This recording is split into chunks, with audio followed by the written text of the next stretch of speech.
to FANSPLAINED, a weekly media criticism podcast with Ryan and Em. I'm Ryan. And I'm Em. In this episode, we're continuing our deep dive exploration series into the MCU and Iron Man 3. This marks the beginning of what the MCU calls Phase 2, setting up each phase with a different tone for the overall Infinity Saga. And boy, does it. Yeah. Iron Man 3 was released in May of 2013, and it is the 7th release into the MCU, though obviously it falls later in the chronology on our 10th MCU-specific outing, not counting Chibi Moon Knight. This film is also set in 2013, much like the other films of this phase, largely fitting into the chronology as they're released. We'll also be covering the follow-up one-shot set in the direct aftermath, All Hail the King. We actually classified Item 47 as the final chronological one-shot. This was in error. All Hail the King is actually the final piece of the one-shot project that we'll be covering, aside from Team Thor, which is not technically a one-shot. Not important. All Hail the King was released on home media in February of 2014.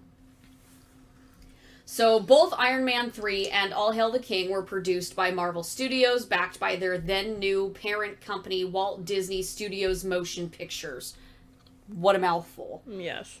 Iron Man 3, however, is still distributed in conjunction, I already can't speak, with Paramount Pictures. But there were complications with Paramount that actually led to an almost delay, and subsequently Disney cutting a $115 million deal to get the rights to distribute the film. Oh my god. But again, there's still a Paramount logo on it. Yeah, But this was one of the final ones, if I remember correctly. We may walk that back, but I think this was one of the final ones that they did with Paramount at all before just releasing everything on their own. We'll see when we get to Thor. So I read that part already. Aside from the issues with Paramount and Disney's interests colliding once again, because this isn't the first film to do that, the film also sees a shift in creative talent. This is the first Iron Man outing without Jon Favreau at the helm, although he does return in his supporting role as Happy Hogan, Tony's bodyguard. Yeah. So, regarding that shift in direction and writing, the shift in creative direction is apparent from the first shot of the film. Yep. Because for some reason, Iron Man 3 is the first one to commit to a character voiceover. Which it did not need.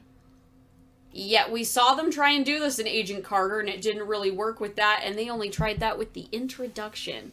They didn't even try that with the actual show, which might have made that one make more sense, but suddenly turning from the way Favreau did Iron Man to this opening with a voiceover flashback, it's so... I think...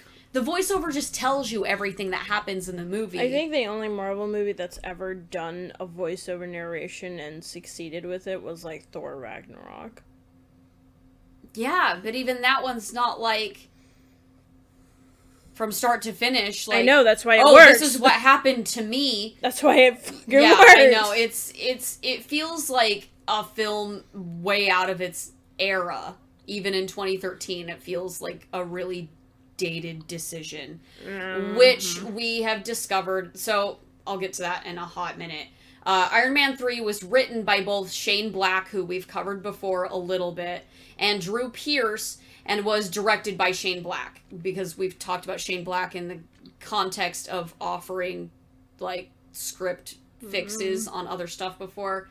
Conversely, All Hail the King was both written and directed by Drew Pearce, who returned to the project after the fact.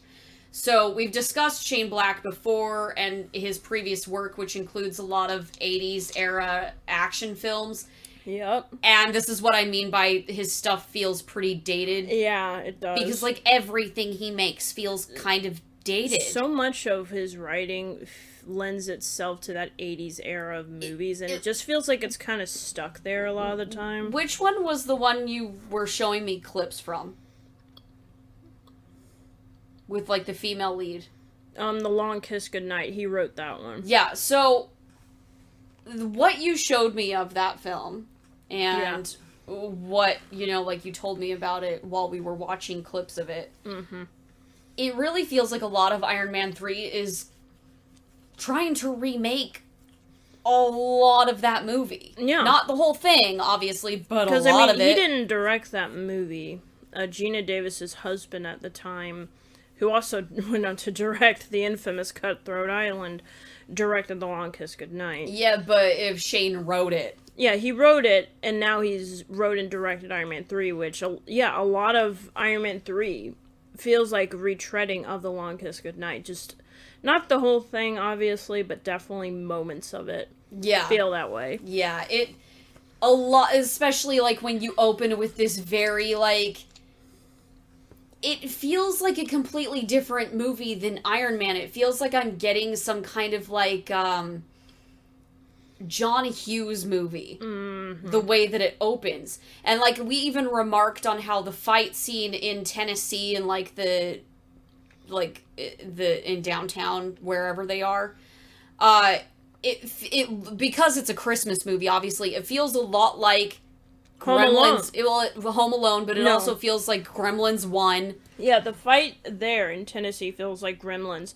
And what he does in Miami feels like Home Alone. Yes. That part of it honestly felt like it was a Christopher Columbus movie. Yeah.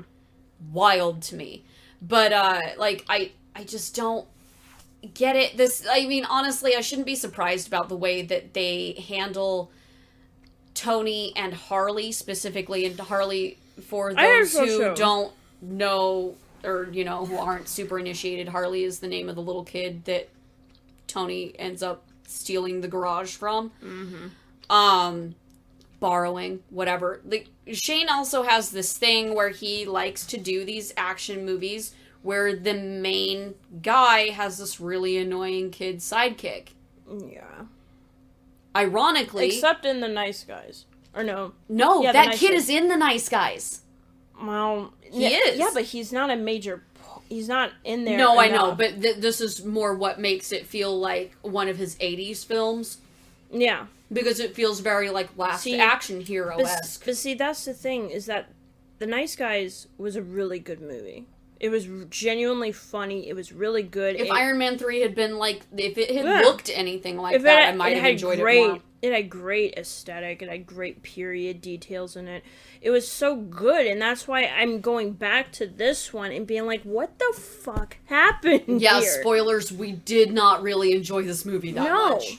It was kind of rough. Like, and the first time I watched it, I wasn't, like, I didn't hate it, but it felt very mediocre in comparison to Jon Favreau's movies, right? Yeah, and upon rewatch now, in the context that we've been going back and rewatching all of these, it's like, this movie did not hold up. It has not aged well. No. It does not get better upon rewatch. It actually gets worse. Yeah, I have such a bone to pick with how the relationship between Tony and Harley, because I feel like, yeah, obviously Tony's not ready to be a parent or anything of that nature, but I never got the impression that he hated kids this much. This movie gets away with, how far into the episode are we? 8 minutes? Oh, I don't know if I can do it this early. This movie gets away with the main character of the film calling a 10-year-old, or however old Harley is, he's not that old. Probably 12 or something. 10, 12. He's like a preteen. He gets away with calling a child the P word. What? Gets away with calling him a kitty. Yeah. What in the actual hell? In a Disney movie. How did that get... Yeah, an actual Disney movie. In a Disney movie where you can't give me a gay kiss or anything, but you can get away with calling... a main character, your superhero, calling a kid that. Okay. I remembered really not liking that relationship, and the first time I watched it, I mainly blamed it on, just not liking the annoying kid sidekick. And, like, Harley can get kind of annoying, but honestly, Tony is terrible to him. Tony is terrible to this kid. He's really awful, and it's like... I'm like, Tony, are you blaming all children because of that one little kid he just, like, triggered a panic attack in you? The kid that looked like he was Ralphie from A Christmas Story. and whispered creepily in his freaking ear. Number one, except that the kid didn't. I think that was Tony's, like, PTSD, assuming the kid had actually said something. Yeah, because to I was him. about to say, kids don't really do No, they no, don't I do think that. I think that was his panic attack, making him. So he's just blaming the poor kid. Yeah, on basically, that, and then making all other children suffer because of his uncontrolled anxiety that he literally can't. Yeah, and I'll get back to some of their intentions with Harley just being absolutely wild here in a second. So, Drew Pearce's previous work includes Mission Impossible: Rogue Nation, Hotel Artemis, and Hobbs and Shaw, though a bulk of his filmography actually follows work on Iron Man 3 and All Hail the King. But I remember when we watched All Hail the King, We loved All Hail the King. we loved every minute of it. It was Like, so much better than Iron Man 3 was. Yeah, like, I know that they wanted this, and I'll get to that in a second, they wanted this to basically be their apology piece for how many people were mad about how they did the Mandarin in this film. But at the same time, like, I understood Trevor's character. I liked Trevor's character. Trevor's character is still the best thing about Iron Man 3 in general. Yeah, see, the first time I watched Iron Man 3, yeah, I can understand, because I was a bit, disappointed and, like, what the hell is this? But upon rewatch, yeah, Ben Kingsley really sells this dopey role, and he is so good in All Hail the King. Yeah, well, they write All Hail the King as, like, this old school exploitation prison film, which is amazing. And then you include, like, this wild pilot from a fake TV show from the 80s called Caged Heat, which is actually a reuse of Iron Man 3's fake filming name. You know, like those names that they give movies to film them so that people don't know what they're filming, in theory. Caged Heat was what they actually called Iron Man 3 while they were shooting it. And then they just reused that. Yeah, because they don't want people and paparazzi to swarm the set. So they just reused that name as, like, the actual television show that Trevor was on. Which I actually really appreciated. Like, that's a cute little Easter egg. And not only that, but they tried to, like, DH Ben Kingsley in that. It was so funny. So, like we addressed earlier, Jon Favreau had departed from the third film, but instead he was meant to be working on a Magic Kingdom film, which is supposed to be based on, like, the Disney parks. I really wish he had stuck and finished Iron Man 3 and finished this trilogy out for himself. I agree, but also this gets wilder. So, this fell through back in, like, 2012 or 2010 or whenever he was working on this, right? But, at least in that incarnation. However, this is reportedly still in development for Disney Plus as of last year. Oh my god. And it is being designed as another shared universe. You're welcome. This sounds rough. This sounds like some Kingdom Hearts bullshit. I mean, that probably is exactly where they're going with it. No. Whether or not Favreau's still attached to it at this point, I don't know. I mean, it's been like 10 years since they've really done anything with this, so I have no idea. Anyway, so in response to Favreau's departure as, like, the creative head, they have him redoing all the live-action Disney movies at this point. I mean, people really like his work on Disney stuff, though. I just wish he would have stuck with this one. I agree, because it would have made it feel a lot more consistent versus the last one. Like, regardless of who they'd ever gotten, whether or not we liked it or not, it would have felt tonally weird and dissonant because it's not the same person or the same vision. I don't care how involved Favreau was with this because the film clearly basically wasn't just throws Happy into a coma for like 90% of the film. So he doesn't have to show up. So, like, clearly he wasn't that involved. Yeah, right? He clearly was not involved nearly enough. No. So in response to the departure, Robert Downey Jr. was the one to reach out to Shane Black due to his previous work on Kiss Kiss Bang Bang. Because that was one of the movies that RDJ did when he was basically getting back into Hollywood, and that was one of the movies that actually took off for his career when he was trying to make a comeback. So Drew Pearce, who they tapped to co-write with Shane, was attached to work on the Runaways film before it was retooled into a television series instead. And we'll get to watch that at some point. Yes. But on contacting Black, Robert Downey Jr. commented in the LA Times in 2011, quote, "Bringing in Shane Black to write and direct Iron Man 3, to me, is basically the only transition from Favreau to a, quote, next thing that Favreau and the audience and Marvel and I could ever actually sign off on," end quote. Speak for yourself, buddy. I'm like, Robert, what? Because what?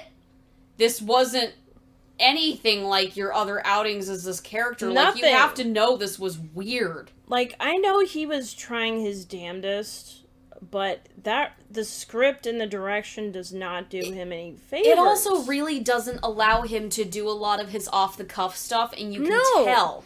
You can tell because a lot of the humor doesn't land. It does not. It does not feel... And also, it just doesn't feel all that in character for Tony a lot of the time. Yeah, again, seeing calling Harvey the P word, I'm not even sure I really want to say it aloud, even if we were far enough into the video. How far enough are we? Far enough. He calls the kid a pussy, basically. I cannot. He calls him a pussy. I cannot. Like, he said that, and I'm like, what the fuck just happened? We even rewound it, because he tries to say it really quick. I could not understand what was happening. I'm like, this can't be Robert's decision. That has to be the script. No. Which is just wild. And I think it is the script, because that's the kind of... Because it doesn't make sense, again, that, like, Tony hates kids. That's the kind of shit that Shane Black writes in terms of his humor. Yeah, it did not land for me at all. No, I don't feel like Tony hates children. I've never gotten that impression from him until this movie. Well, and here's the wild part of this. So according to Black, he envisioned the change of tone in Iron Man 3 to feel like a Tom Clancy thriller with more real-world villains. I would like to posit, Shane, that Aldrich Killian exists. Extremis is not real-world. The dude, like, spit fire. What about that is realistic?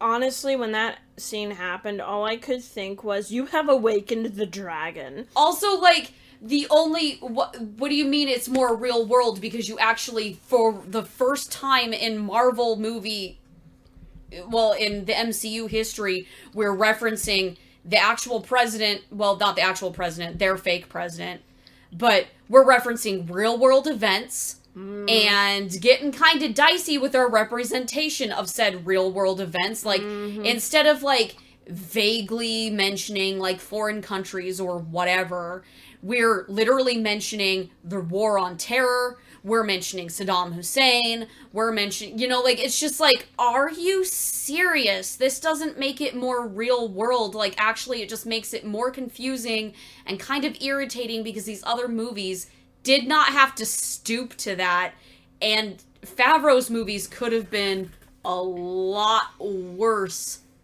contextually when it comes to, like, social issues. They could have been, but they weren't. Yeah, but this one almost verges on doing so when you're trying to be like, but Killian's motive is to manipulate the war on terror. Like, really? See, this is the thing that always bugged me about when people would try to go after James Gunn and his humor, is because I feel like Shane Black's humor continues to try to be way more edgy than it really needs to be. Well, also, like, Gunn's comments were years prior to his involvement in the MCU. And Black's comments here in this film contextually are trash.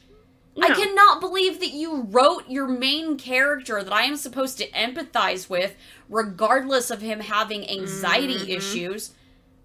Call a child that. I don't care how anxious he is. There's no excuse for that. And it's not even just that scene. It's also just his continued treatment of the kid, on top of his continued treatment of other people, including... It's awful. Including, the love of his life that he says he can't live without. Like, it's more than just that, but that honestly was the most shocking part of it. Yes, because, like, I get him ignoring people at conferences. We've seen this before. Yeah. Right? Like, Like even like in current time, we've seen him, like the Iron Man 2 and like him blowing off Elon Musk, right? Like, yes, we've seen this. But also contextually, that's not a big deal. But also that brief little callback to Jensen being there. Oh, I'm so upset. That was upsetting. That was really upsetting. That was probably the most effective part of that flashback. Mm-hmm. It was. But wilder is that Black also, according to Slash Film in 2013, Black also considers Harley to be the, quote, ghost of Christmas past for Tony Stark. What the actual fuck is that supposed to mean? Probably that Tony was like that as a kid, and that's why Tony treats him so shittily, because he sees himself in him. Okay, but the thing is that, like, you're mixing up your metaphors here, because I have never seen a rendition, unless it's that one terrible one that you told me not to watch. The Guy Pearce one? Mm-hmm. I have never seen a rendition of A Christmas Carol. God, I blinked out on the name for a hot minute. I've never seen a rendition of The Christmas Carol, and we've watched a bunch of them. Yeah. That had Scrooge hate the ghost of Christmas past. Actually, that's usually the one, once they get into it, that's usually the one that he's, like, chill with, right? Like, no, at first he hates that one. No, but it's like, the ghost of Christmas present that he seems to be the most chill with. I still don't remember him being like, fuck this and fuck you. Like, no, I remember him being like, what the fuck is this? I feel like, I think what Shane Black was trying to say is that, yeah, that Harley reminded Tony a lot of how he was as a kid, and that's why he has the reaction he has to him, which, again, is, his own self-loathing is, again, shit he needs to deal with in therapy. But also, once we get back to this, it doesn't... Number two, he doesn't need to take it out on this child he just met and who is helping him. And number three... Yeah, no real version of A Christmas Carol ever shows Scrooge hating his childhood self, except maybe the Guy Pearce one where he, is like, such a stupid child. That's more what I mean. But also... But that came out years after this, so that's no excuse. And also, on that note, we've already gone through Tony's whole storyline with him getting over his resentment at his dad. Yeah. So, like, him suddenly being like, parents leave all the time, there's no reason to be a pussy about it, makes no fucking sense contextually when he's already been through this. Yeah. He really shouldn't have that much lingering bullshit with his dad, right? Like, he literally saw Howard tell him, you are my greatest creation. You are my greatest invention. What? Like, what the fuck sense does this even make? None. Also, and I know that this is a relatively small point, but it irritated me so much and took me out of so much of the film because it's an astonishing thing for a Disney film to get away with even doing in the first place. You won't let all these other directors do any of this other shit, but you'll let him get away with that. Yeah, but on top of that, it doesn't make sense contextually. No, it's not in character for Tony to be this way. It's not in character. It doesn't make sense for everything we've seen thus far already. And also, it's not anything remotely like a Tom Clancy book or movie, thank you very much. But we mentioned the War on Terror, so clearly it must be about, like, current Tom Clancy stuff where they're doing, like, all those bad Ubisoft video games. No. God damn it. I've been forced to watch enough of them. Or at least I would argue, once we get there, that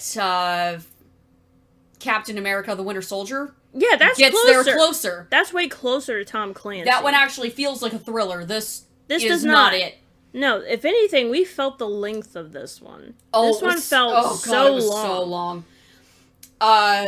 So, according to Pierce, in regards to the 3-act structure of the film, they envisioned the third act to be giving the film a, quote, sense of opera, in contrast to the character focus of the first 2/3. I'm sorry, but what character focus? There wasn't any. Pepper was written once again very differently for the third goddamn time. For the third movie, her character has been so wildly inconsistent. I mean, at least I'm glad that she's not, like, on Tony's ass for nothing, finally, but, like... Actually, fourth movie, if you count the Avengers now. She Yeah, wasn't there. Oh, God, yeah. Well, and her writing for the hot minute she is there.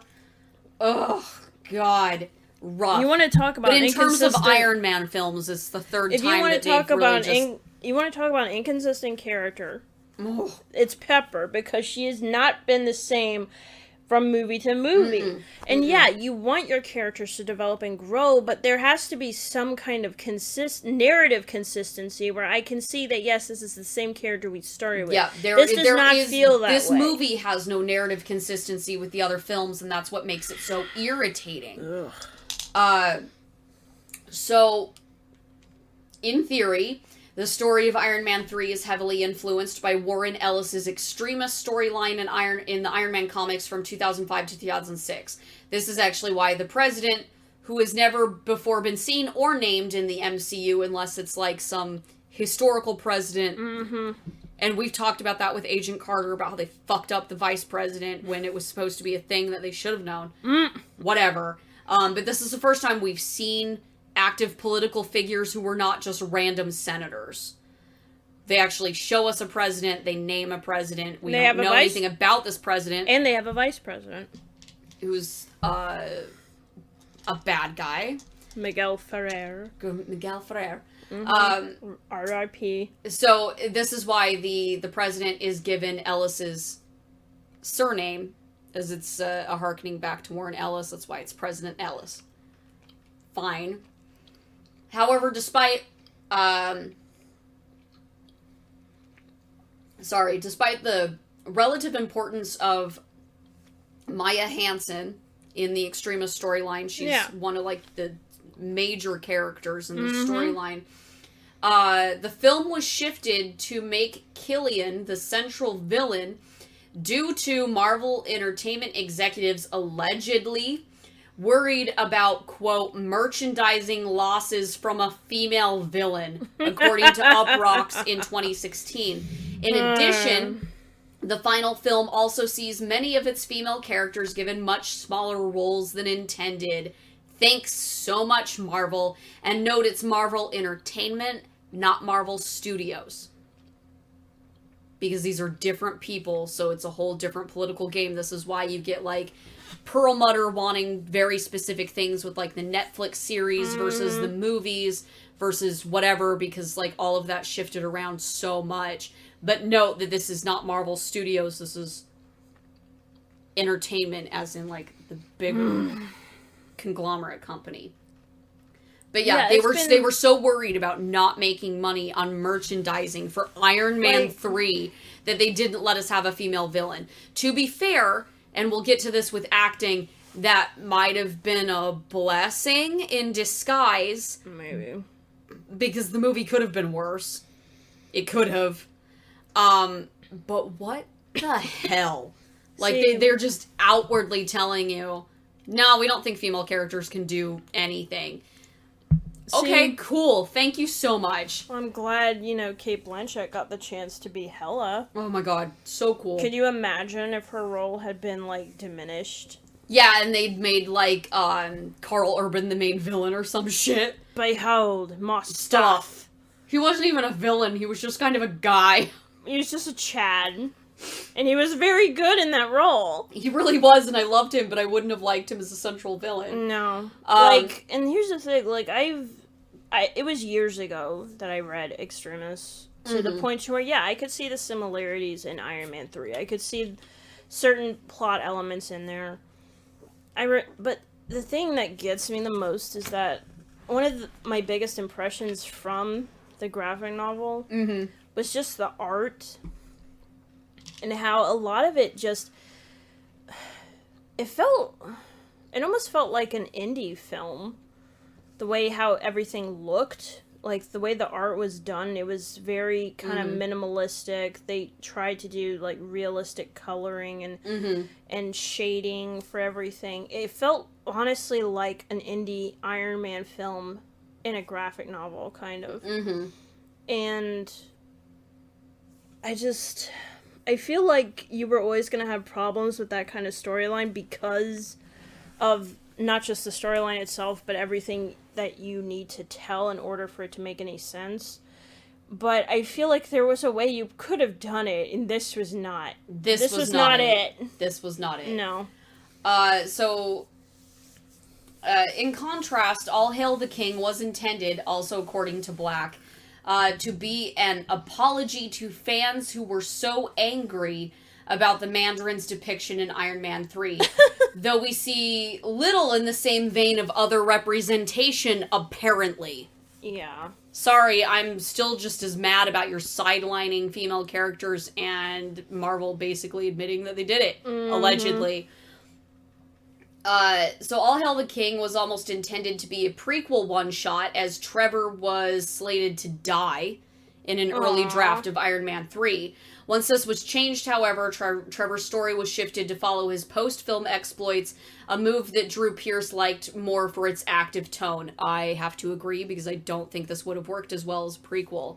No. It worked, like, the tone of it works very well as, like, this exploitation prison film. Yeah, I actually it's really... very fun. I loved All Hail the King. I've never seen that until we watched it just a few days ago. And I swear, I didn't know what to expect going into it, but I loved it. I loved it more than most of what Iron Man 3 was. Also, gay representation. Yeah, that actually had more... more representation than anything other than Agent Carter to this point that we've seen. To this point. And honestly, you know what? You've never seen the Iron Man cartoon, right? I don't think so, no. And how they showed the Mandarin looks like? I mean, I think you showed it to me before, but yeah. That's what he looks like. Jesus Christ, he looks like something out of He-Man. So he has, well, since we're not doing visuals, he is not only green skinned, he has long pointy Namekian ears. For anybody familiar with Dragon Ball Z, he looks like Morbius. No, with a Fu Manchu like mustache. Yeah, I'm right. No. Yeah. Uh huh. No, don't sully cartoon Morbius like that. I don't mean cartoon Morbius, I mean current Morbius. No. Actually, I'd say this looks better than live action Morbius. It does. But yeah, this is basically what the Mandarin actually canonically looks like. I'm really glad we did not do this, either in this film or when we actually get to the real Mandarin. Yeah. Yikes. Yeah, this is what Iron Man's nemesis actually looks like. That's horrifying. So, honestly, on one hand, I cannot blame them for changing it. Yeah. But on the other hand, it's like, okay, but there was still a way you could have done this a bit better. Yeah, well, to that point, so Pierce actually hadn't intended for the Easter eggs in All Hail the King to have to fit into other pieces of the MCU, right? Like, they just kind of reference stuff and just have fun with it. They weren't expecting it to be like this canon Bible piece. Mm-hmm. Aside from Slattery's old TV pilot for Caged Heat, again being a reuse of the shooting name for Iron Man 3, the one-shot is actually pulled from heavily regarding the presence of the Ten Rings and the Mandarin in Shang-Chi, as well as Slattery's continued involvement as a character. Yes. So, Trevor. for as much as they were like, well, that Nat is still around. Sorry. Is it? Yes, it is. It's driving me nuts. I saw it in front of... I saw it. Anyway, ADHD.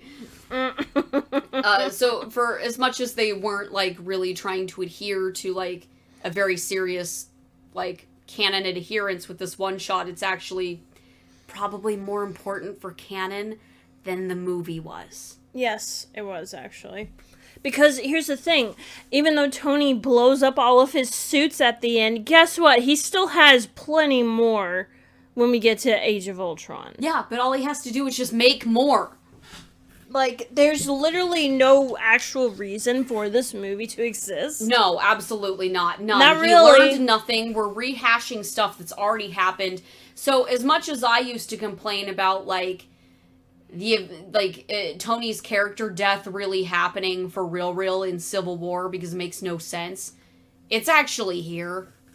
it's really about here. Because, like, for everything that I hated that Joss Whedon did in Avengers, his handling of Tony Stark is still pretty Tony Stark. Yeah, Tony still felt in character in that movie for the most part. This is when he starts feeling really out of sync.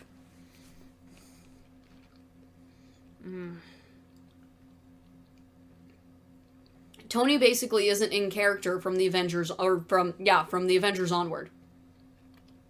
Like, he's in character in Avengers, and then everything after that, kind of a mess. It's very up and down, so it's like, we're rehashing stuff he's already, like, processed. We're giving him other plot lines that weren't intended for him. Ultron. That one's a mess, and we'll get to that later, too. But, yes, we will. Like, his character just ends up getting thrown all of this weird shit at it, and there is no narrative consistency to Tony Stark from this point forward. There just isn't. Unpopular opinion, but there isn't. Tony's character probably could have died in this movie, and it would have been more effective, I think, than it was in Endgame. Spoilers. I will say that, I think he was more in character in Endgame than he has been. In a while, that's fair, but, like, again, this is one of those that just kind of shows that they really shoehorned him into way too much, because so much of his character in between that and this is just so wildly inconsistent and just weird. It's like, you didn't really need him in any of this. You just kind of needed a plot device. Yeah. And if you'd been more creative, you could have come up with a different plot device. Whatever. So, I could get into a gigantic summary of this movie, and I have one written, but, I don't think we need to. I don't really want to get into it. So, basically, this film is about one of Tony's jilted, missed opportunities, trying to come back to him years later, looking for funding for this biological experiment called Extremis, which was worked on by one of Tony's one-night stands, who acts like she was one of his girlfriends and not one of his one-night stands. She is secretly working with said jilted, missed opportunity. Jilted wannabe business partner. Yeah, and said wannabe business partner is the real Mandarin, who is somehow trying to manipulate the war on terror to get the president out of commission, so that for his employer, the vice president. It's wild, and it makes no sense. There's way too much in this movie, and not enough at the same time. Yeah.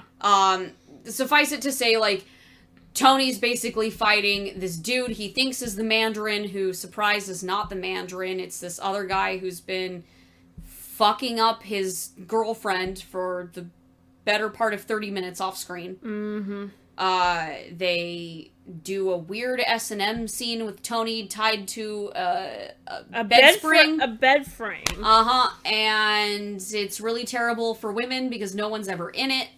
And the women that are in it are very badly acted and written. And we put Happy in a coma for over 2/3 of the movie. And we basically see Tony struggle with all of this shit that he should have had addressed in therapy, since he is one of the richest people in the country. This is the film that suggests that his PTSD springs from seeing aliens in the Avengers.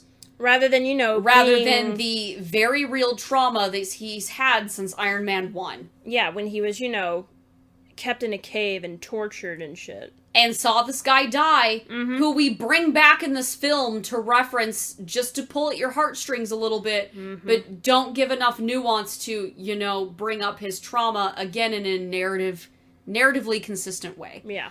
And there's an attack on his house because he doxes himself to, an international terrorist, and his house gets blown up.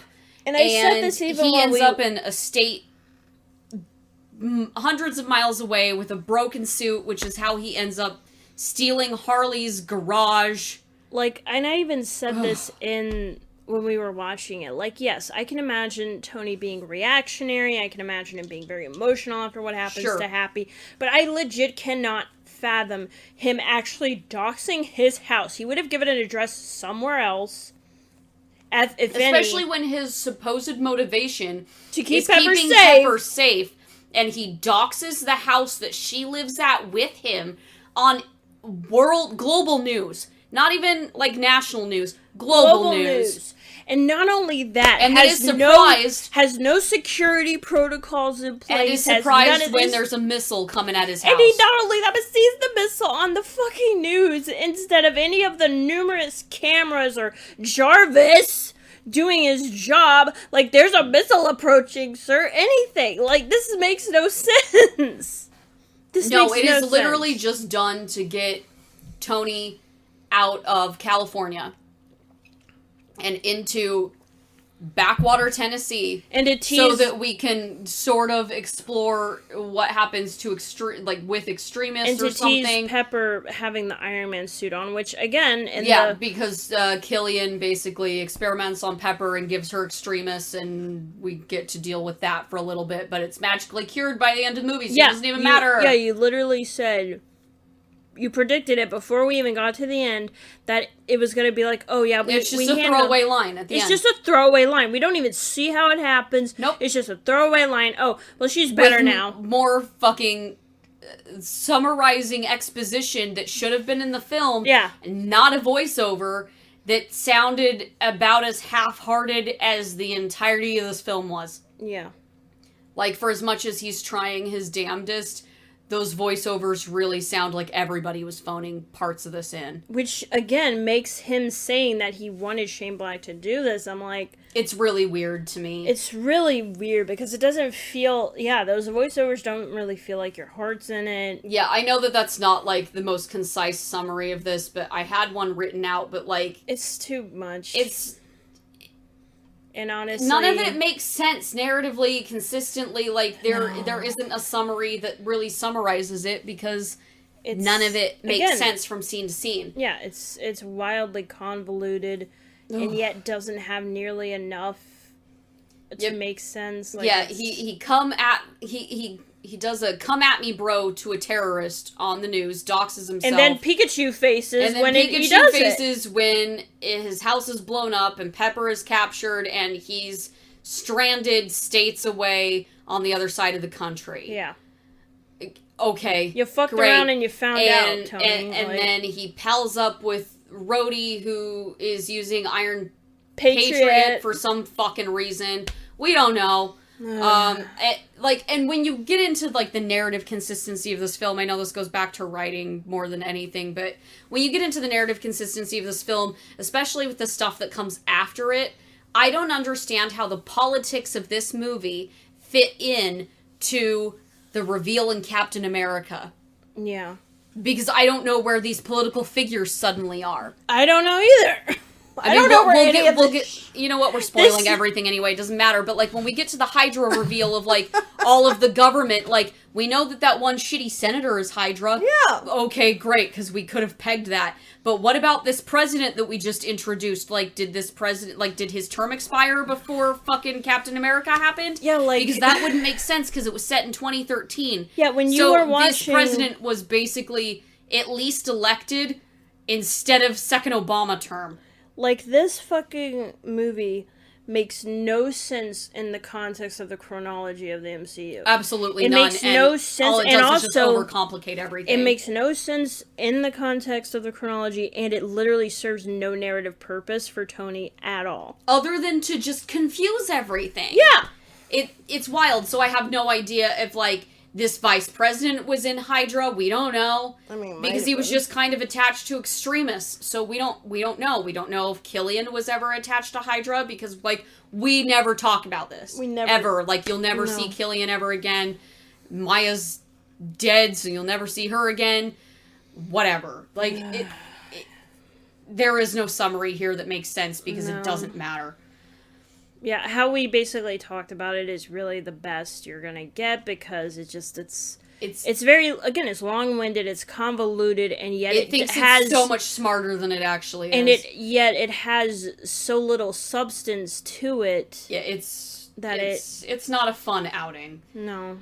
So, on that note, Iron Man 3 stars Robert Downey Jr., Gwyneth Paltrow, Don Cheadle, and Jon Favreau returning to their respective roles. Mm-hmm. We're also introduced to Guy Pearce as Aldrich Killian, Rebecca Hall as Maya Hansen, and Ty Simpkins as Harley Keener. So, I wanted to bring up, other than Rebecca Hall should have been better at this, what the hell? Yeah. Ty Simpkins is also the kid from Insidious. Yeah, he is. What the fuck? Mm-hmm. This kid can also act. What the hell with it's a script. Well, I mean, it's to be fair, he did spend a lot of Insidious being, in a coma. Fair. He is the dreamer who goes into the further. Fine, but still, like, I blame a lot of the script here. We recently played Night Terrors in Dragon Age 2, and I kept referencing Insidious, and that's the only reason why I bring it up. Rough. So, secondary roles include Ben Kingsley as Trevor Slattery, Slattery, I was trying to insert the extra L in Trevor. there. My name is Trevor Slattery. Trevor Slattery. A.K.A. the Mandarin. A.K.A. probably the best part in this movie. A.K.A. not the Mandarin. James Badge Dale is Eric Savin, so he's basically Killian's bodyguard. He's Killian's Happy. He's the one who... The bald guy? Yeah, he's the one that Happy is, like, trying to tail. We also have Stephanie Zotak. Oh, God, I can't say her name. I'm so sorry. It's SZ. I don't know how you pronounce that as a sound. I don't know. Zostack? Zostack, yeah. Zostack? Let's just go with that. I'm very sorry, I can't pronounce words. As Ellen Brandt, so she's the extremist person who's, like, posing as a cop. Oh.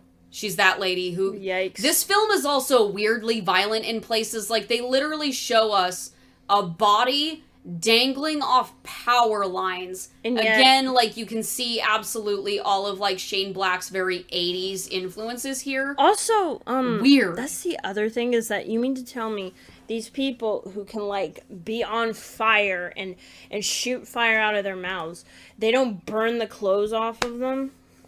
Well, I mean, it's the same logic of, the Hulk's pants. He should be, like, naked all the time. Yeah, I should be seeing green ass, and I'm not. No, you're not. Green asses everywhere. So, cameos also include Stan Lee as a beauty pageant judge in Tennessee. He was so cute. He was adorable. William Sadler as President Ellis. Miguel Ferrer. I always say his name wrong. Rest in power. R.I.P. Yeah. Rest in power. As Vice President Rodriguez. Mm-hmm. Adam, his role was way too small in this movie. Way too small, because he was actually a pretty good villain, and I was really upset that we didn't actually do anything with him at all. We didn't do nothing with him, and so upsetting. You should have brought him back, guys. What the hell? Right. Adam Pally is Gary. He's the guy with the news van that has the Tony Stark tattoo. He's the fanboy. The fanboy. He's so cute, though. Whatever. We also have, the return of Iron Man movies using real-life newscasters. There's a bunch of them, but, like, mainly Bill Maher and Joan Rivers. Oh, yeah.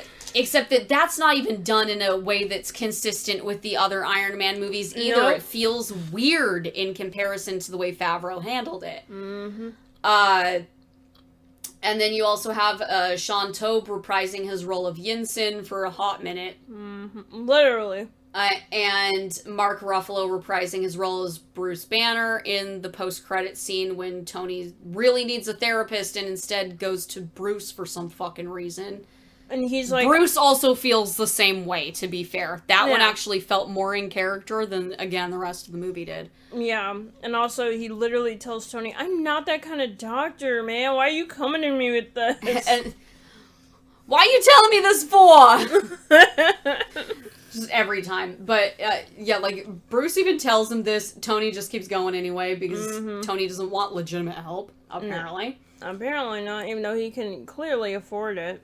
Also, in terms of what may have been, Anthony Mackie, who we'll address with Captain America, the Winter Soldier, also auditioned for the part of the Mandarin. I'm really glad we got Ben Kingsley. Yes. And Jessica Chastain was allegedly in negotiations for the role of Maya Hansen, but turned it down due to our old enemy scheduling conflicts.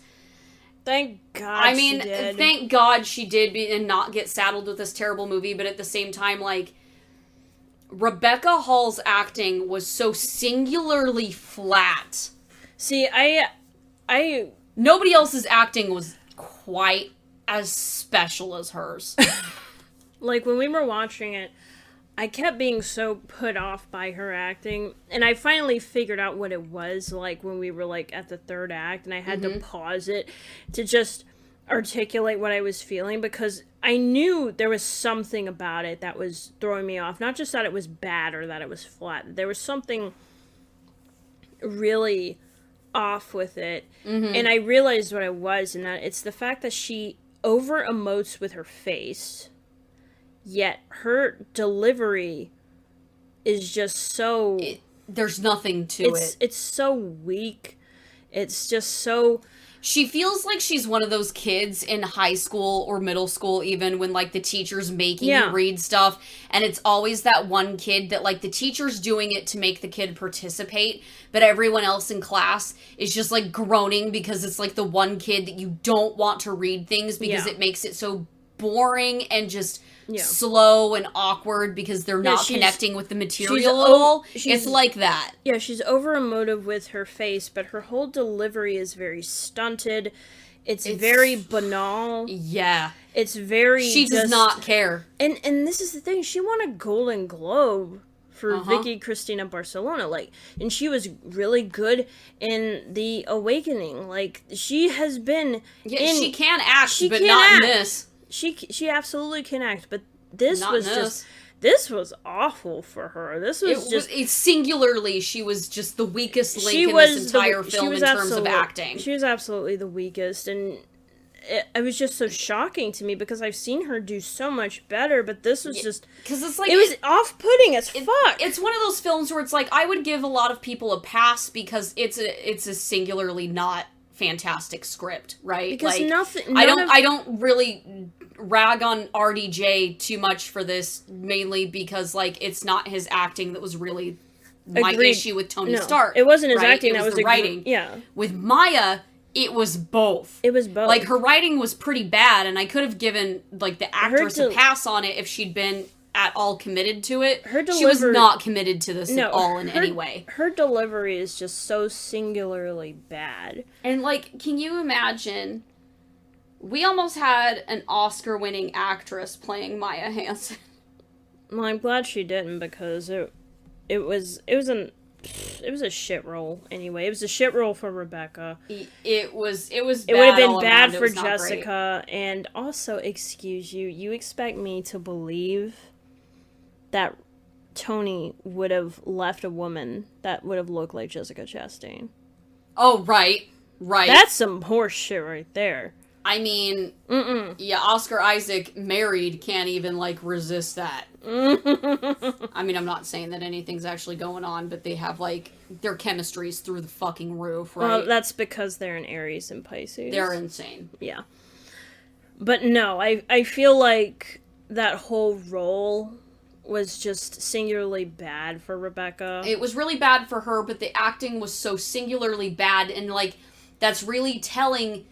Again, in a film where, like, I'm inclined to give people a pass because the script is doing a lot of the bad work for a lot of people, like right? But, like, her acting is so singularly standout not good. Like, it's every rough. scene she's in, it's like she's trying to deliver these, humorous lines or one-liners, and every one of them just falls absolutely She's flat. Not connected to it at all. No. She is that kid in class that isn't connected with the material and you don't want them to read it. She's literally just repeating what she saw in the script and doing what she thinks the script is asking for, but it's like, no, honey, this is not She's reading the script. She's not acting. That's a big difference. But that's the thing, though. It's like the way she's saying these words, the way she's verbalizing does not match at all what's going on with her face. Yeah, it makes it It really doesn't connect. hard for me to, like, care when she dies or don't when she care. betrays anyone. Because like, even- it's just stupid. No, even in that scene with her when she's, like, threatening to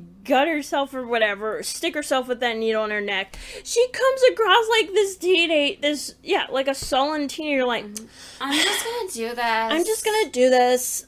Like, whatever. I'm really irritated. I just want to, go listen to music. Like, why are you making me do this? Like, that's the whole attitude that rough. her acting has in this movie. I mean, I don't know how much of that is also the character. I mean, like, look at the way that they dress her in this movie. They dress her like she's a sullen teenager.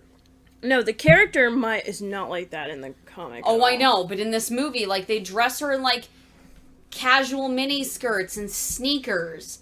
Like, what the hell? Yeah, it's really weird. It's very bizarre. It's like, so weird. Whatever. In comparison, you also have Ben Kingsley as the absolute standout of this movie. He steals every scene he's in. For as much as a lot of people were really upset about And how even they handled I was. the Mandarin, like, Even I was the first time I watched the acting's it. amazing. He's fantastic. Yeah. I love the hell out of Trevor. I think he's actually very funny. Ole, ole, ole, ole. The part where he, like, comes out of the bathroom and is, like, commenting on his stinking. I don't think that was acting. I think that was Ben Kingsley saying that for real. Like, oh, I wouldn't go in that for a minute. I don't care. It's so funny. Whether it's real or not, it's hilarious. Yeah, like, absolute standout. And then you have, like, Guy Pearce, and you commented on this when we were watching it, that he's basically just reprising his role from Prometheus. Yes, he is. He's literally... He's Wayland all over again. He is. He's fucking Wayland Yutaniing it through the whole movie. Mm-hmm. And also, I kept hearing his accent slip. Yeah. And that really bothered me because for anyone who's ever seen LA Confidential, you will know that that man delivered a flawless American accent in that movie. And I'm like, Guy, what are you doing? What is this shit? This would have been a better movie had it been trying to actually imitate LA Confidential. It would have been. You still haven't seen that one. No, I haven't. You're going to love the aesthetic in that one, good, too. I can't wait. So, and then you have Ty Simpkins, who is the kid from Insidious. He's also the kid from Jurassic World, and he's also in Black's Nice Guys. Yeah, but he was not... He showed up for a hot minute in that. It wasn't... Okay. He was not, like, a regular character in that. That's fair. That's fair. It was Ryan Gosling's daughter that was more the kid there, and again, she was a far betterly written character. Eat your cereal, Ryan. Yes. Papyrus. So All Hail the King stars Ben Kingsley returning as Trevor Slattery. Why do I always keep trying to add the extra L in it? Slattery. Just say it with a British accent. It sounds much better. Scott McNairy as Jackson Norris, who's like the filmmaker / the secret agent from the Ten Rings, the real Ten Rings. Real Ten Rings. Not Trevor's fake Ten Rings. Lester Spite as Herman. He's Slattery's assistant. He was a good assistant. He was very cute. He was. As Sam Rockwell returning as Justin Hammer in a sort of cameo. And confirmed gay, apparently. Confirmed gay, basically, because he has a prison lover and the kid's a twink. The kid is an absolute twink. He's trying to comfort him. He's like, no, baby, not here. Not out here. Yeah, he literally calls him baby. Queer representation, baby. What's up? More queer representation in this freaking one shot than the whole of the MCU. Yeah, and the acting in that is superb. But also, it's Ben Kingsley returning to form as this character who was already great. You just had to get over it Fanboys. not being the context that you wanted it to be. Yeah, not, right? Being the green racist Fu Manchu Mandarin that, I'm so glad we didn't get that even when we get to the real Mandarin, because I would have been really upset. We did not need that kind of Mandarin, guys. God, no. We really didn't need that. No one needs that. So, Iron Man 3 was shot by John Toll, and the film had special effects handled by upwards of 17 different studios, including Weta Digital.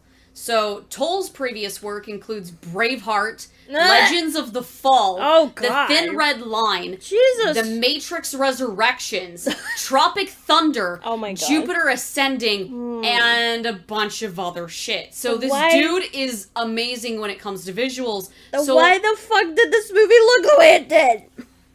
I don't blame the cinematographer. I don't. Because his other work is so solid. It is. That's why I'm just baffled. I don't know. I don't know. But again, another dude who worked with Robert Downey Jr. who ends up on this movie.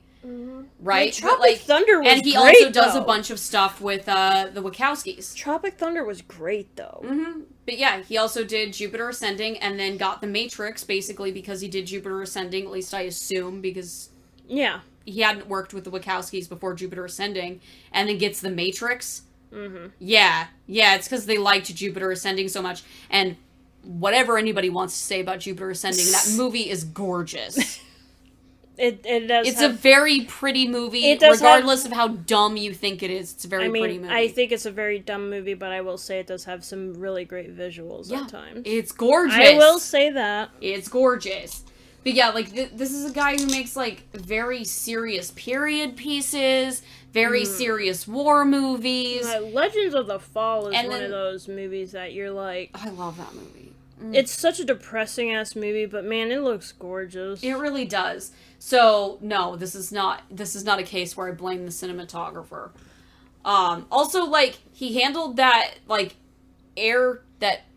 air scene where Tony's, like, saving everybody out of, like, the plane. Yeah, that's like that's the one scene in this whole movie that felt the most Iron Man to me. And it actually looks pretty fucking cool. It does! It looks really good. The end is just where this movie loses me, quite honestly. Like that scene where he saves everyone falling from the plane, and then his suit turns and gets smashed to pieces by the truck. That is the most Iron Man this movie has ever felt. Once again, Iron Man getting hit by a truck happens like once every movie, and I love it. It does. It needs to happen once every movie. It's just a thing. So, on top of that, he does a bunch of epic-looking films in comparison to the scope of Iron Man 3, though, you know, more of my issue is with how Iron Man 3 works rather than specifically how it looks. Because there are parts of it that don't look bad. Yeah, there are parts of it that they vary from looking okay to looking, ooh, that looks really nice. But again, we've talked about how sometimes the line between what's the director and what's the cinematographer can get kind of murky. This is, again, one of those where I think some of the stuff that feels kind of hokey is a little more the guy who made the weird, hokey 80s action movies. Which, again, makes me just... You haven't seen The Nice Guys I have. I showed you those trailers of it. And you saw how it looks. Yeah, it looked nice. It looks like that through the whole movie. Now, I know that Shane Black has it in him to make a good-looking movie. I just don't understand how this movie went so tits up, basically. Which is weird because this movie is not regarded as a failure. Well, financially, I'm sure it isn't. No, it made like $1 billion. Yeah, because it's Iron Man. Of course it's not going to be a flop financially. It made like $1 billion. It did not flop, and like aggregate ratings even now really don't rag it too bad. Which is very odd to me because it kind of deserves it. Again, I want to know how many of those people went back and rewatched it, though. Especially in context, because, boy. Because if you rewatch it in context, I think a lot of people would actually be more disappointed with it than not. So, Robert Downey Jr. also had a leg injury on set that caused some delays, which also caused the use of both a physical body double and a digital one created by Weta. Well, also, that also fell in really nicely with how Tony's basically doing the whole remote Iron Man thing through a lot of the movie. That would make a lot of sense. But at the same time, that's one of the few decisions he makes that actually does feel kind of in character for him.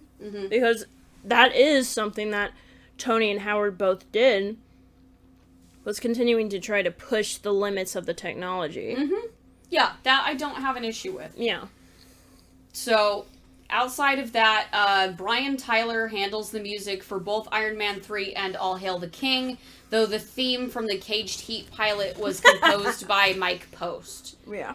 Tyler's other work includes collaborations on The Fast and the Furious, as well as Dragon Ball Evolution. No! Collaboration on Age of Ultron and Thor the Dark World. Ew. And other stuff. Man. So, I don't know how he hit such a win with All Hail the King, where, like, I loved the music, I loved everything about it, it felt perfect. That's the one thing Iron Man 3's music was incredibly house-style mediocre. And this is really what I feel, like, this opens Phase 2 in a way where I think it defines a lot of Phase 2 that is not Guardians of the Galaxy. Or Winter Soldier. Or Winter Soldier, even. But, like, the rest of Phase 2 is incredibly house-style mediocre. That's really... I mean, we'll get to that more when we get to Thor as well, because it's one of Thor's biggest fucking problems. Also, because you go from having an amazing soundtrack composed by Patrick Doyle to this. Yeah. Yeah, it's not one of those where it's like, it's really awful, but it's not memorable. It's really not. It's barely, it's just background noise. It's not even actually... Yeah. Whereas, like, anything. All Hail the Kings was, like, it was nice, the music was nice. Granted, you're only composing 12 minutes of it versus 2 hours or whatever, But you went from... You went from pretty decent Iron Man soundtracks to you went from that to this. Yeah. And it's just, I barely even noticed a lot of the music. It was fucking... Yeah, to be fair, most of the stuff I noticed in All Hail the King was also the TV show. But, so, Mike Post, who they got to do the Caged Heat pilot, has worked on numerous TV shows. He's the one that does music for shows like Law and Order, Dun dun. NYPD Blue, and a bunch of, like, shit. So they really got a dude who knew how to do an 80s cop TV show to do the music for their 80s cop TV show. I also would have loved if they had, like, done something that was very reminiscent to MacGyver's opening theme. Right. The original MacGyver. Well, and in context, like, if you really think about this, like, Caged Heat is actually, like, one of those, like, and I don't think that they intended this to be an Easter egg for anything either. They were just making a joke about it. About how, like, he's Russian. It really fits in line with a lot of the characterization that we get to see of, David Arbor's character. The Red Guardian? Yeah. And the way that he's, like, the very propaganda nature of him. It feels a lot like what they were trying to do with Caged Heat, which is hilarious because it wasn't Russian. It feels like that, but also it feels a lot like Miami Vice. Yes. Which is obviously what they're trying to evoke there. Yeah. But the tone of, like, the pro-Russia thing just reminded me a lot of the way that the Red Guardian worked in Black Widow. Yeah. It was just really funny. So, overall rating for Iron Man 3. Probably a 1.5, actually. That is quite the shift from your original score for this movie. I know. I don't know why I gave it higher than that. I must have been feeling really generous at the time, but I really think it's a matter of the fact that we have rewatched it in the chronological context of, you know, the timeline, but also going back to it,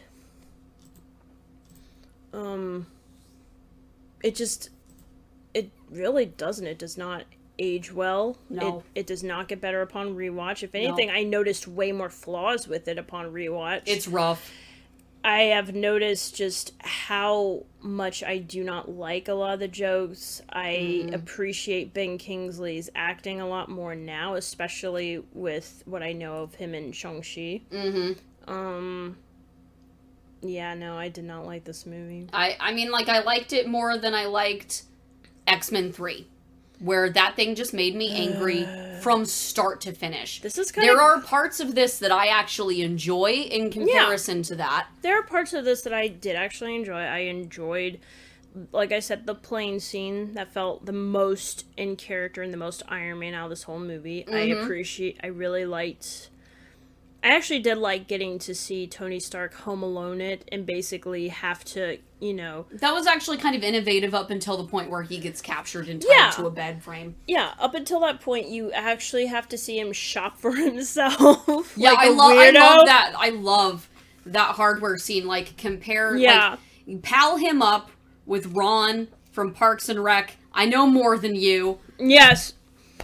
I actually really did love getting to see him come up with all of his own little weapons and shit. Yeah. And how he basically had to make do without the Iron Man suit. Because that's what I loved. That's one of the things I loved so much about the first Iron Man movie is getting to see him. He had to be inventive. Yeah, he had to be inventive and creative and showed that, yes, his superpower is his brain. Not the Iron Man suit. Yeah. Yeah, I appreciate this too, but again, like, even if that was the point of this film, we don't bring this up again, really. The point is completely nullified by the time we get to Age of Ultron, and that's what I mean by this movie.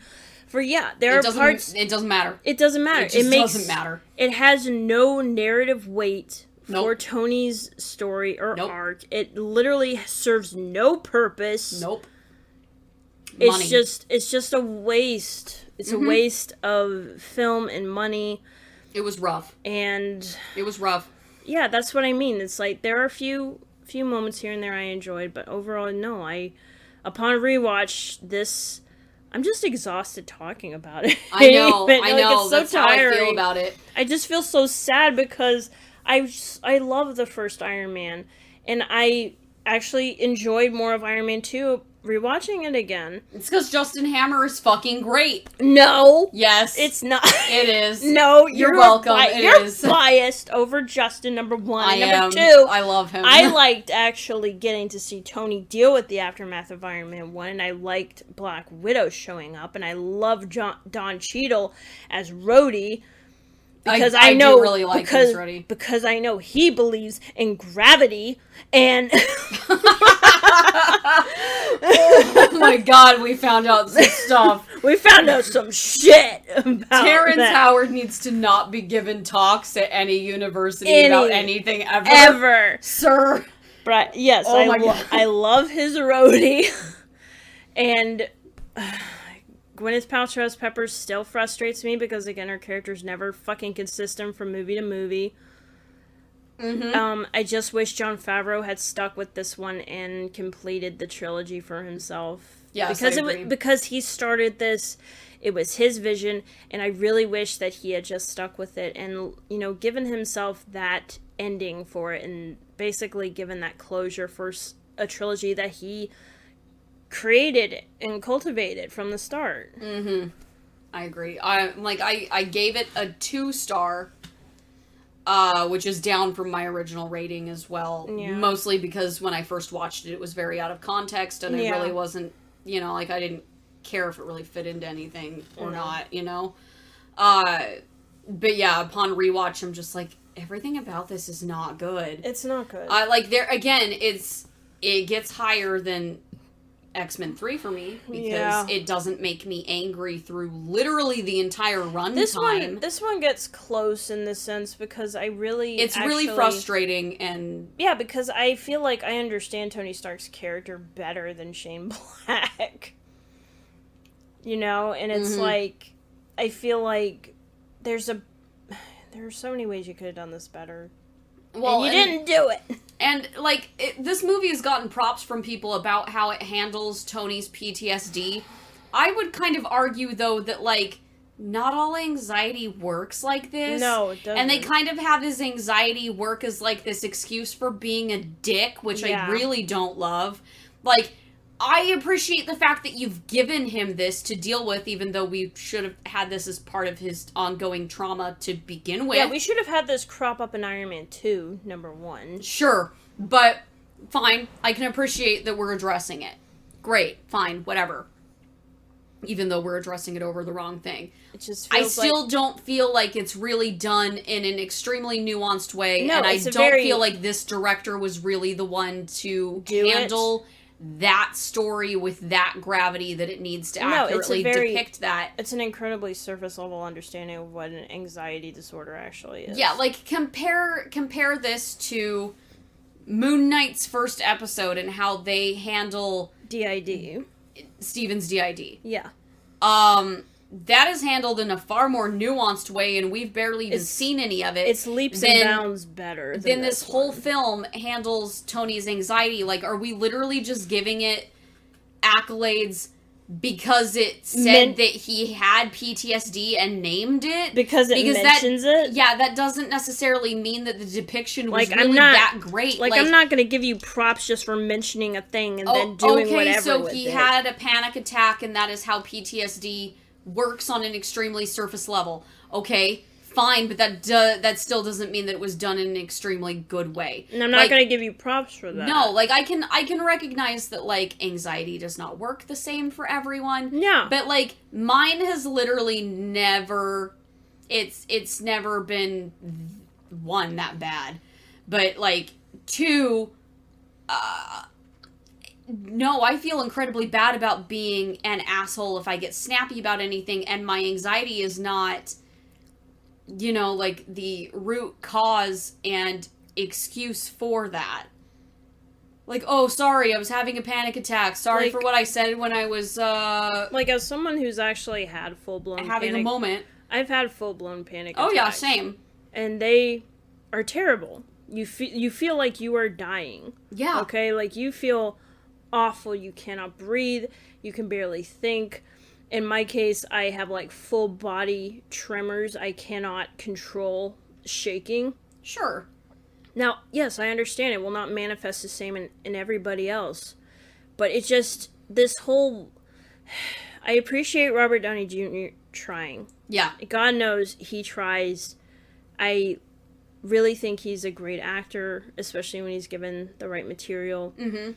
And, again, the 1.5 star, most of that goes to him trying the best that he can with this material. Mm-hmm. But I just feel like it really just feels like a very surface level understanding of how anxiety mm-hmm. works and how it can affect somebody. It's not just, oh, he can't sleep and he starts, hyperventilating. Yeah, I mean, I did appreciate that we brought up, like, certain things triggering him. Yeah. But that wasn't always super consistent either. It was just every time someone mentions space or New York, he, like, flips out. Then how do we handle Tony living in New York after this movie? That? Like, can we talk about that for a minute? Yeah, that... What? Like, again, zero narrative consistency. So it only gets 2 stars, and those 2 stars are solely for Ben Kingsley, and being the best part of this movie, and All Hail the King, I give 4. Yeah, I will literally double my rating because it's fucking great. Yeah, All Hail the King gets like 4 stars from me. Yeah, it's great. The only reason it's not getting 5 stars is because honestly, it should have been longer. Yeah, I want like Trevor's exploits as a TV series. Thank you. Give me a TV series of Ben Kingsley doing this shit. And I would have loved it. 10 Rings, the TV series. Yes. I would have loved it. Mm-hmm. Caged Heat. Give us the actual pilot. Or no, let it be a real TV show. Bring back. Let it be his TV series. And let it just be his exploits, even him trying to get back into acting. Yes. But instead he keeps getting involved in all these superhero shenanigans. Oh my god, I'd love it so much. That would be so good. Disney, are you hearing this? We have your next Disney Plus series. Yeah. Please contact us. Please. It would be amazing. That said, thank you for listening to this episode of FANSPLAINED. And all of our unpopular opinions. Extremely. If you enjoy what we do, consider donating on Ko-fi. Everything we make goes right back into the production quality of the show. We appreciate all of our subscribers and everything you do, and we're thankful for anything from Hulk smashing that like button to your questions and comments on each episode, and especially sharing the show with your friends. Fansplained is typically a weekly media criticism and deep dive podcast, and we are still working our way through the chronological order of the Marvel Cinematic Universe. So later this week, even though this episode was meant to be last week, we will be handling Thor: The Dark World. Oh, God, help us all. See, but I will have a better time with this than you, I think. I know I'll at least like Loki's parts in that one. That's fair. And getting to see Stellan Skarsgård run around naked is always fun. Yes. And then moving farther into Phase 2, but also, we've basically defined how Phase 2 works at this point. Also, tell them how you calculated how long it's going to take us to get caught up. Yeah, so we've been doing, this doesn't really fit into the finale, but that's fine. So I've done the calculations on how we're handling, like, each piece of the MCU, all of, like, the multiverse stuff, the sort of canon, but maybe not canon TV series, all the Spider-Verse stuff, all the X-Men stuff. We will supposedly be caught up with current timeline sometime in August of next year. You're welcome. Mm-hmm. But then at least we'll be getting to stuff currently as it happens, and not a 10 to a year later. Like 10 years to a year later. Several years backlog of movies and shows. That's basically what we're doing. It depends on what all they actually end up releasing before August of next year. A shit ton, probably. We'll see if it actually ends up getting released or not, because you know how stuff gets delayed all the time. Anyway, so you can find our updates here on YouTube, as well as on Twitter and Coffee at Fansplained. If you want more of our conversations on the MCU, of which there will be a lot, and other fandoms, subscribe to our channel and hit the bell for new episode notifications. So until next time, Salt Shakers, this has been Ryan. And M. With the Fansplained podcast, and we'll see you next week.